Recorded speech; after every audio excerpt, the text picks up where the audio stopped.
नमस्कार मित्र आणि मैत्रिणींनो, माझ्या चॅनलमध्ये तुमचं स्वागत आहे.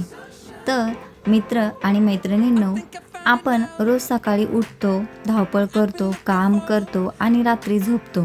दिवस पाठीमागून दिवस, महिने पाठीमागून महिने चालतात. पण कधी रात्री झोपताना शांत बसून स्वतःला एक प्रश्न विचारला आहे का, की मी माझ्या आयुष्यात नक्की काय करतोय? मी फक्त दिवस ढकलतोय की खरोखरच प्रगती करतोय? आज आपल्या आजूबाजूला 95% लोक फक्त आयुष्य जगत नाहीयेत, तर ते फक्त वेळ घालवत आहेत. जर तुम्हालाही असं वाटत असेल की तुमचं आयुष्य कुठेतरी थांबलंय, तुमच्यात टॅलेंट असूनही तुम्हाला हवं तसं यश मिळत नाहीये आणि तुम्हाला जीवनात खरोखरच खूप मोठं व्हायचं असेल, तर हा व्हिडिओ शेवटपर्यंत नक्कीच ऐका. तुम्हाला खरोखरच हा व्हिडिओ ऐकल्यास मदत होणारच आहे. स्वतःला जिंकण्याची पहिली पायरी म्हणजे रोज सकाळी लवकर उठा. रोज सकाळी लवकर उठा. तुम्ही म्हणाल, लवकर उठून काय होतं? कामं तर मी दुपारीही करू शकते. पण मित्र आणि मैत्रिणींनो, फरक वेळेचा नाही, फरक मानसिकतेचा असतो. जेव्हा संपूर्ण जग झोपलेलं असतं, शांतता असते, तेव्हा सूर्याच्या आधी उठून जो माणूस आपल्या ध्येयासाठी काम करायला लागतो, तो अर्धी लढाई तिथेच जिंकतो. याचा व्यावहारिक फायदा समजून घ्या. जर तुम्ही रोज सकाळी इतर लोकांपेक्षा फक्त 2 तास लवकर उठलात, तर आठवड्यात तुम्हाला 14 तास जास्त मिळतात आणि वर्षाचा हिशोब केला तर तुम्हाला तब्बल 700 पेक्षा जास्त तास इतरांपेक्षा बोनस मिळतात. विचार करा, या वेळेत तुम्ही नवीन बिझनेस सुरू करू शकता, स्वतःच्या आरोग्यावरती काम करू शकता किंवा नवीन कौशल्य शिकू शकता. आळस हा माणसाचा सगळ्यात मोठा शत्रू आहे. जर सकाळी स्वतःच्या मनावर ताबा मिळवून अंथरुणातून बाहेर पडू शकत नसाल, तर जगावर कसा ताबा मिळवणार? म्हणून उद्यापासूनच सकाळचा ताबा स्वतःच्या हातात घ्या. नेहमी शिकत राहा. ज्ञान हीच खरी ताकद आहे. कधीही शिकणं बंद करू नका. आपल्या समाजात एक मोठी चुकीची समजूत आहे. शाळेचं किंवा कॉलेजचं शिक्षण संपलं, हातात डिग्री आली की शिक्षण संपलं. पण लक्षात ठेवा, डिग्री तुम्हाला फक्त नोकरी देऊ शकते, पण तुमचं सतत शिकत राहणं तुम्हाला महान बनवू शकतं.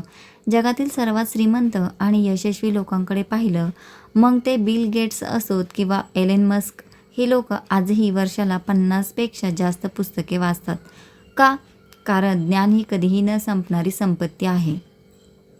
सगळ्यात महत्त्वाचं म्हणजे स्वतःच्या जुन्या चुकांमधून शिकू शकता. ज्या दिवशी तुम्हाला असं वाटेल की मला सगळं काही येतंय, समजून जा की त्याच दिवसापासून तुमची अधोगती सुरू झाली. जीवनात नेहमी एका लहान विद्यार्थ्यांसारखं राहा, जो रोज काहीतरी नवीन शिकण्यासाठी भुकेलेला असतो. मोठा विचार करा. स्वप्न पाहायला घाबरू नका. विचार नेहमी हिमालयासारखा मोठा ठेवा. एक जुनी म्हण आहे, लहान विचार आणि पायाला लागलेली ठेच माणसाला कधीच पुढे जाऊन देत नाही. जर तुम्ही विचारच असा कराल की मला फक्त 10-15 हजाराची नोकरी मिळाली तरी चालेल, तर तुमची बुद्धी आणि तुमचं शरीर कधीच लाखो रुपये कमवण्याचा प्रयत्न करणार नाही. आपल्या देशात जेव्हा धीरूभाई अंबानी यांनी रिलायन्सची सुरुवात केली, तेव्हा ते एका पेट्रोल पंपावर काम करायचे. पण त्यांचा विचार लहान नव्हता. त्यांनी विचार मोठा केला, म्हणून ते एवढं मोठं साम्राज्य उभं करू शकले. लोक काय म्हणतील, माझे मित्र माझी चेष्टा करतील का, घरची परिस्थिती अशी आहे तर मी हे कसं करू, या भीतीने स्वतःला लहान चौकटीत बांधून ठेवू नका. स्वप्न पाहायचे आहे तर ती एवढी मोठी पहा की आजूबाजूच्या लोकांना ती ऐकूनच विचार करत बसले पाहिजे. कारण जेव्हा तुम्ही मोठा विचार करता, तेव्हा तुमचं मन त्या मोठ्या स्वप्नांना पूर्ण करण्यासाठीचे रस्ते शोधायला सुरुवात करतात. स्वतःवर विश्वास ठेवा. जग बदलेल, पण तुम्ही खचू नका. जगातील सगळ्यात मोठी शक्ती म्हणजे स्वतःवर असलेला विश्वास. जेव्हा तुम्ही काहीतरी वेगळं करायचा प्रयत्न करता, तेव्हा सुरुवातीला कोणीच तुमच्यावरती विश्वास ठेवत नाही. तुमचे मित्र हसतील, नातेवाईक टोमणे मारतील आणि कदाचित तुमचे घरचेही म्हणतील की हे तुझ्या बसचं काम नाही. अशावेळी जेव्हा संपूर्ण जग तुमच्या विरोधात उभं असतं, तेव्हा तुमच्यासोबत एकच व्यक्ती उभी असते, ती म्हणजे तुम्ही स्वतः. जर तुमचा स्वतःवरती 100% विश्वास असेल, तर जगातील कोणतीही ताकद तुम्हाला हरवू शकत नाही. छत्रपती शिवाजी महाराजांनी जेव्हा स्वराज्य स्थापनेची शपथ घेतली, तेव्हा त्यांच्यासोबत सुरुवातीला फक्त मुठभर मावळे होते. पण त्यांचा स्वतःवर आणि आपल्या ध्येयावरती पूर्ण विश्वास होता. दुसऱ्यांच्या मंजुरींची, दुसऱ्याच्या कौतुकीची वाट पाहत बसू नका. स्वतःची किंमत स्वतः ओळखा आणि स्वतःचे राजे स्वतःच बना. कधीही हार मानू नका. शेवटपर्यंत लढत राहा.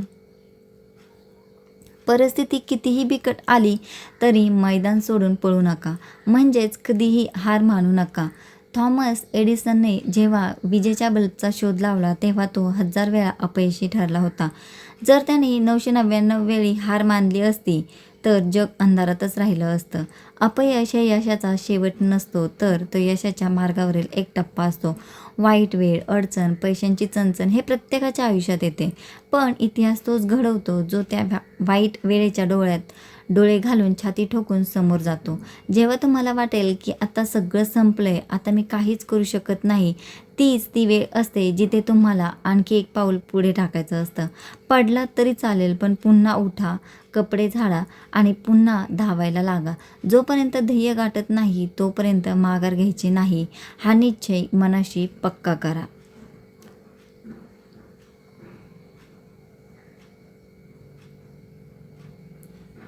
तुमच्या सामान्य आयुष्याला अत्यंत मौल्यवान बनवू शकतात. लक्षात ठेवा, हा व्हिडिओ फक्त पाहून किंवा ऐकून काहीच बदलणार नाही. बदल तेव्हा होईल जेव्हा यातला किमान एक नियम तुम्ही अगदी आजपासूनच स्वतःच्या आयुष्यात पाळायला सुरुवात कराल.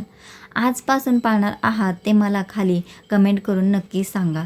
तुमच्या कमेंट वाचायला मला खूप आवडेल.